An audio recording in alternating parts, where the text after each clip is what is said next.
নমস্কাৰ অসমবাসী ৰাইজ, লগতে সুপ্ৰভাত। বৰ্তমান আছোঁ মানালীৰ এইখন হোটেলত। আপোনালোকে চাওক, হোটেলৰ বাহিৰৰ দৃশ্যটো আপোনালোকক দেখাই আছোঁ। মানালীত আমি নাথাকোঁ, বৰ্তমান আমি মানালীৰ পৰা ওলাই আছোঁ দিল্লীলৈ। তো বলক দেৰি নকৰি আজিৰ ভিডিঅ'টো আৰম্ভ কৰোঁ।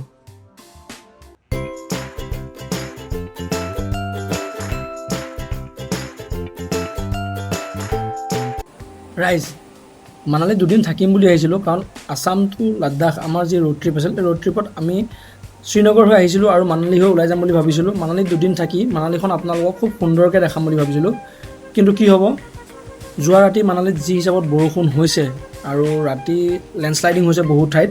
তো ৰাতি 2টামান বজালৈ আমি শুব পৰা নাই, বৰষুণৰ চাউণ্ডত ভয়ত আমাৰ টোপনিয়ে অহা নাই।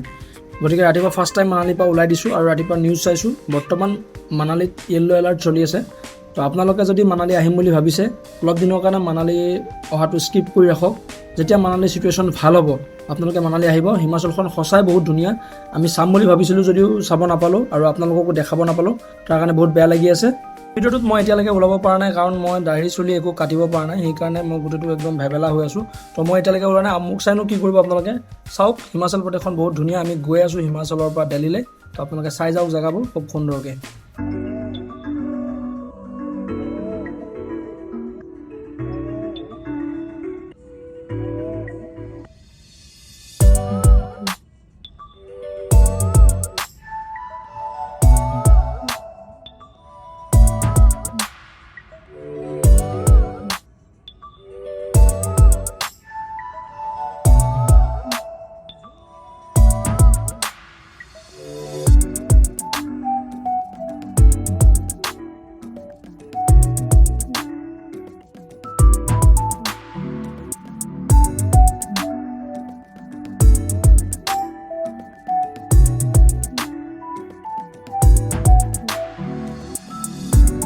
আহি বৰ্তমান আমি দিল্লীৰ এটা পেট্ৰল পাম্প পাইছোঁ। গাড়ীখন অলপ তেল ভৰাই লওঁ আৰু আমিও কিবা কিবি অলপ খাই লওঁ। তাৰপাছত আমি আকৌ আগবাঢ়িম আগ্ৰালৈ। ৰাইজ, গোটেই ৰাতি গাড়ী চলাইছোঁ আৰু বৰ্তমান বাজিছে আমাৰ ৰাতিপুৱা 4টা। তো ৰাতিপুৱা 4টা বজাত আমি আহি পাইছোঁ আগ্ৰা। এতিয়া আমি হোটেলত যাম, হোটেলত ৰেষ্ট কৰিম আৰু ৰাতিপুৱা আকৌ আমি যাব লাগিব তাজমহল চাবৰ কাৰণে। ৰাতিপুৱা 4টা বজাত পাইছোঁহি আগ্ৰা আৰু এতিয়া আহিছোঁ আকৌ তাজমহল চাবৰ কাৰণে। দিল্লীত থাকিম বুলি ভাবি এইটো কাৰণে নাথাকিলোঁ, কাৰণ আমি আহিছোঁ ঠাণ্ডা ঠাইৰ পৰা আৰু আহি দিল্লীত যিটো গৰম, দিল্লীত যদি আমি দুদিন ঘূৰি দিলোঁ হয় তো আমাৰ বেমাৰ হোৱাটো একদম ফাইনেল আছিল। সেইকাৰণে আমি দিল্লীত নাথাকিলোঁ, ডাইৰেক্ট আগ্ৰা আহি গ'লোঁ। আৰু আগত টিকট কাউণ্টাৰ আছে। তাজমহল চাব লগা হ'লে আপোনালোকে টিকট ল'ব লাগিব। ইয়াত আপুনি 50 টকাত পাব এটা, আৰু এটা আছে 250 টকা। তো 50 টকাটো কাটিলে কি হয় আৰু 250 টকাটো কাটিলে কি হয়, বলক প্ৰথমতে টিকটটো কাটি লওঁ। আমি লৈছোঁ 250 টকা। আৰু 250 টকাত কি কৰিব পাৰি আপোনালোকক কৈ আছোঁ। টিকট লৈ আপুনি যেতিয়া ভিতৰলৈ আহিব, এটা বেলেগ এটা লেভেলত আপুনি চেকিং পাব। আপুনি পানী বটল আৰু মোবাইলটোৰ বাহিৰে আপুনি একো আনিব নোৱাৰে। তো আমাৰ চাহিলৰ এটা বেগ আছিল, তো তাক চেকিং কৰি আছে। আমিতো পাৰ হৈ আহিলোঁ, সেয়ালৈ ৱেইট কৰি আছোঁ। ৰাইজ, আহি পাই গ'লোঁ তাজমহলৰ মেইন গেটটো আৰু আমি গৈ আছোঁ ভিতৰলৈ।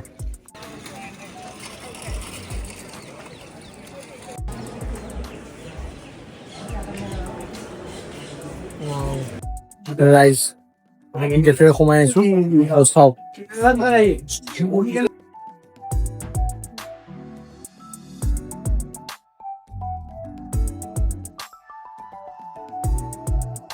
ৰাইজ, মই ফাৰ্ষ্ট টাইম আহিছোঁ তাজমহল চাবৰ কাৰণে। মই আজিলৈকে তাজমহল চাব আহিব পৰা নাছিলোঁ। তো আপোনালোক কোন কোন আহিছে কমেণ্ট কৰি জনাবচোন। সঁচা আহিছোঁ, ভাল লাগিছে, যথেষ্ট ধুনীয়া, যথেষ্ট সুন্দৰ। আৰু গৈ আছোঁ ওপৰলৈ, দেখাব চেষ্টা কৰিম। যদি ভিডিঅ' এলাউ কৰে, ভিতৰতো আপোনালোকক দেখাবৰ কাৰণে চেষ্টা কৰিম।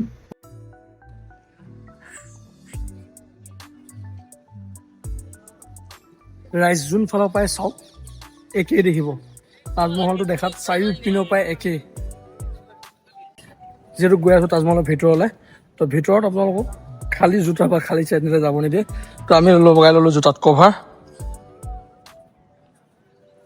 গৈ আছোঁ ভিতৰলৈ। এতিয়া ভিতৰলৈ গৈ আছোঁ আৰু আপোনালোকক দেখাই আছোঁ ভিতৰটো। এইখনে হৈছে যমুনা নদী আৰু এই যমুনা নদীৰ পাৰতেই আছে এই বিশ্ববিখ্যাত তাজমহলটো। আৰু তাজমহলটোৰ ভিতৰৰ পৰা আহিলোঁ। আপোনালোকক যদিও ভিতৰটো দেখাম বুলি কৈছিলোঁ, কিন্তু দেখাব নোৱাৰিলোঁ, কাৰণ ভিতৰত মোবাইল ফোন এলাউ নকৰে, ভিডিঅ' আৰু ফটো একেবাৰে এলাউ নকৰে। আপোনালোকক বাহিৰটোকে দেখাইছোঁ, চাওক। আৰু যিসকলে এতিয়াও মোৰ দৰে অহা নাই তো এবাৰ আহিব, চাব ইয়াৰ যিবোৰ ডিজাইন, আৰ্কিটেকচাৰ এটা সুন্দৰ নমুনা, ইমান সুন্দৰ 400 বছৰ পুৰণি এটা তাজমহল। তো এবাৰ আহিব আৰু চাই যাব। আৰু আপোনালোকক যে মই কৈছিলোঁ ইয়াৰ দুটা টিকট পায়, এটা হৈছে 50 টকা আৰু এটা হৈছে 250 টকা। 50 টকা ল'লে কি হয়, আপোনালোকে তাজমহলৰ বাহিৰৰ যিটো কেম্পাছ, এই কেম্পাছত ঘূৰি ঘূৰি আপোনালোকে দূৰৰ পৰা তাজমহলটো চাই থাকিব পাৰিব। আৰু 250 টকা ল'লে আপুনি গ্ৰাউণ্ড ফ্ল'ৰৰ পৰা ফাৰ্ষ্ট ফ্ল'ৰলৈ আহিব পাৰিব আৰু তাজমহলৰ ভিতৰত যাব পাৰিব। ভিতৰটো কেনেকুৱা, বাহিৰৰ ফালৰ পৰাতো সকলোৱে দেখি আছে খুব ধুনীয়া, ভিতৰটো কেনেকুৱা আপোনালোকে চাব পাৰিব। যিহেতু ভিতৰত ভিডিঅ' এলাউ নকৰে তো সেইকাৰণে মই আপোনালোকক দেখাব নোৱাৰিলোঁ, কিন্তু আপোনালোকে আহিলে গম পাব কি সুন্দৰ। ব্যস্ততাপূৰ্ণ জীৱনৰ পৰা যদি কেতিয়াবা অলপ সময় উলিয়াব পাৰে তেতিয়াহ'লে আপোনালোকে এবাৰ আহিব আৰু এই তাজমহলটো চাই যাব। যিসকলে চাইছে তেওঁলোকেতো গমেই পায়, যিসকলে চোৱা নাই অলপ সময় উলিয়াই কেতিয়াবা এবাৰ আহিব আৰু চাই যাব। প্ৰায় 400 বছৰ পুৰণি এই তাজমহলটো পৃথিৱীত যে আকৌ কেতিয়াবা কোনোবাই বনাব পাৰিব সেইটো অসম্ভৱ। গোটেইখিনি ঘূৰি হ'ল আৰু গৈ আছোঁ বাহিৰলৈ। ভিতৰত যিহেতু কেমেৰা এলাউ নকৰে ভিতৰৰ ফুটেজখিনি আপোনালোকক দেখাব নোৱাৰিলোঁ। আহি আমি বৰ্তমান বিহাৰ পাৰ কৰিছোঁ আৰু ৱেষ্ট বেংগল এণ্ট্ৰি হ'বৰ কাৰণে গৈ আছোঁ। সোনকালে ঘৰ পাই যাম, আপোনালোক সকলোকে লগ পাম। ভিডিঅ'বোৰ চাই থাকিব আৰু ভিডিঅ' আহিব বাকী আছে। সোনকালে অসম পাই যাম, আপোনালোকক লগ পাম সকলোকে, আশা থাকিল। বৰ্তমান আমি আহি পাইছোঁ শ্ৰীৰামপুৰ গেট আৰু অসম সোমামগৈ। আহি থকা ভিডিঅ'বোৰ আপোনালোকক এইটো কাৰণে দেখুওৱা নাই, কাৰণ যাওঁতে এইবোৰ ঠাই আপোনালোকক দেখাই গৈছোঁ।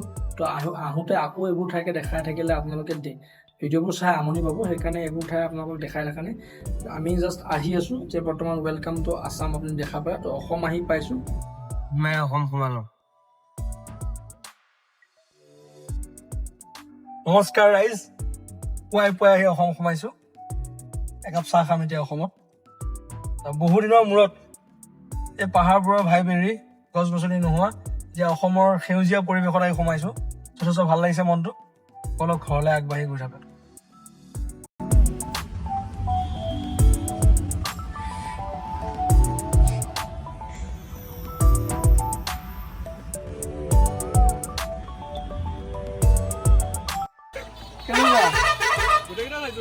ভাল লাগিছে না? Like comment share subscribe, welcome to thank U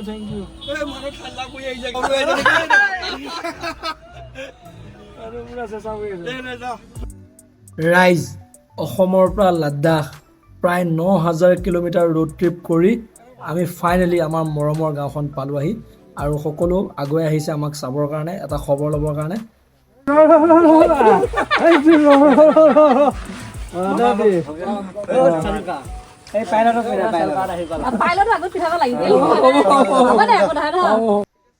মৰমৰ গাঁওবাসী, মোৰ যাযাবৰ পৰিয়াল আৰু লগতে সমগ্ৰ অসমবাসীক মই অশেষ ধন্যবাদ আৰু কৃতজ্ঞতা জ্ঞাপন কৰিছোঁ। আপোনালোক সকলোৰ মৰম আৰু আশীৰ্বাদতে আমাৰ প্ৰায় 9,000 কিলোমিটাৰ যি Assam to Ladakh road trip আছিল, এই ৰোড ট্ৰিপটো আজি সম্পূৰ্ণ হ'ল। তো আপোনালোকক মই পুনৰ এবাৰ অশেষ ধন্যবাদ আৰু কৃতজ্ঞতা জ্ঞাপন কৰিছোঁ। আগলৈ মোৰ ভিডিঅ'বোৰ চাই থাকিব, লাইক কৰিব, শ্বেয়াৰ কৰিব, কমেণ্ট কৰিব আৰু মোৰ চেনেলটো ছাবস্ক্ৰাইব কৰিবৰ কাৰণে নাপাহৰিব। তো জয় আই অসম। আগলৈ আৰু বহু ভিডিঅ' আহিবৰ কাৰণে বাকী আছে, আপোনালোকে চাই থাকিব যাযাবৰ অসম।